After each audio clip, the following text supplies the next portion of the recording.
حضرت عثمان رضی اللہ تعالیٰ عنہ بیان کرتے ہیں، رسول اللہ صلی اللہ علیہ وسلم نے فرمایا، جب کوئی مسلمان فرض نماز کا وقت ہونے پر اس کے لیے اچھی طرح وضو کرتا ہے اور اس کے خشوع و رکوع کا اچھی طرح اہتمام کرتا ہے تو وہ اس نماز سے پہلے کیے ہوئے گناہوں کا کفارہ بن جاتی ہے، بشرط یہ کہ کبیرہ گناہوں کا ارتکاب نہ ہو، اور یہ یعنی فرض نمازوں سے صغیرہ گناہوں کا معاف ہو جانا ہمیشہ کے لیے ہے۔ مشکات المصابیح حدیث نمبر 286۔ حضرت عثمان رضی اللہ تعالیٰ عنہ سے روایت ہے کہ انہوں نے وضو کیا تو 3 مرتبہ اپنے ہاتھوں پر پانی ڈالا، پھر کلی کی اور ناک جھاڑی، پھر 3 بار اپنا چہرہ دھویا، پھر 3 مرتبہ کوہنی سمیت اپنا دایاں ہاتھ دھویا، پھر 3 مرتبہ کوہنی سمیت اپنا بایاں ہاتھ دھویا، پھر اپنے سر کا مسح کیا، پھر 3 مرتبہ اپنا دایاں پاؤں دھویا اور پھر 3 مرتبہ بایاں، پھر فرمایا، میں نے رسول اللہ کو دیکھا، آپ نے میرے اس وضو کی طرح وضو کیا۔ پھر فرمایا، جو شخص میرے اس وضو کی طرح وضو کرتا ہے پھر 2 رکعتیں پڑھتا ہے اور وہ اس دوران اپنے دل میں کسی قسم کا خیال نہ لائے تو اس کے سابقہ گناہ بخش دیے جاتے ہیں۔ مشکات المصابیح حدیث نمبر 287۔ حضرت عقبہ بن عامر رضی اللہ تعالیٰ عنہ بیان کرتے ہیں، رسول اللہ صلی اللہ علیہ وسلم نے فرمایا،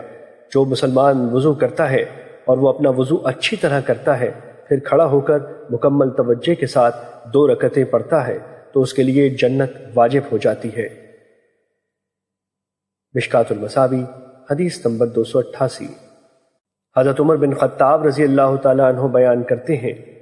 رسول اللہ صلی اللہ علیہ وسلم نے فرمایا، تم میں سے جو شخص وضو کرتا ہے اور اچھی طرح مکمل وضو کرتا ہے پھر کہتا ہے میں گواہی دیتا ہوں کہ اللہ کے سوا کوئی معبود برحق نہیں اور یہ کہ محمد صلی اللہ علیہ وسلم اس کے بندے اور اس کے رسول ہیں، اور ایک دوسری روایت میں ہے، میں گواہی دیتا ہوں کہ اللہ کے سوا کوئی معبود برحق نہیں، وہ یکتا ہے، اس کا کوئی شریک نہیں، اور میں گواہی دیتا ہوں کہ محمد صلی اللہ علیہ وسلم اس کے بندے اور اس کے رسول ہیں، تو اس کے لیے جنت کے 8 دروازے کھول دیے جاتے ہیں، وہ جس سے چاہے داخل ہو جائے۔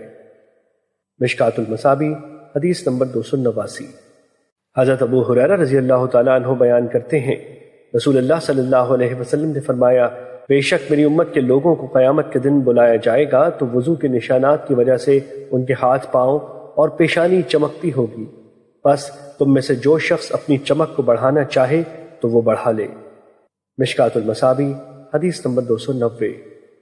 حضرت ابو ہریرہ رضی اللہ تعالیٰ عنہ بیان کرتے ہیں، رسول اللہ صلی اللہ علیہ وسلم نے فرمایا، مومن کا زیور وہاں تک ہوگا جہاں تک اس کے وضو کا پانی پہنچتا ہے۔ مشکات المصابیح حدیث نمبر 291۔ حضرت ثوبان رضی اللہ تعالیٰ عنہ بیان کرتے ہیں،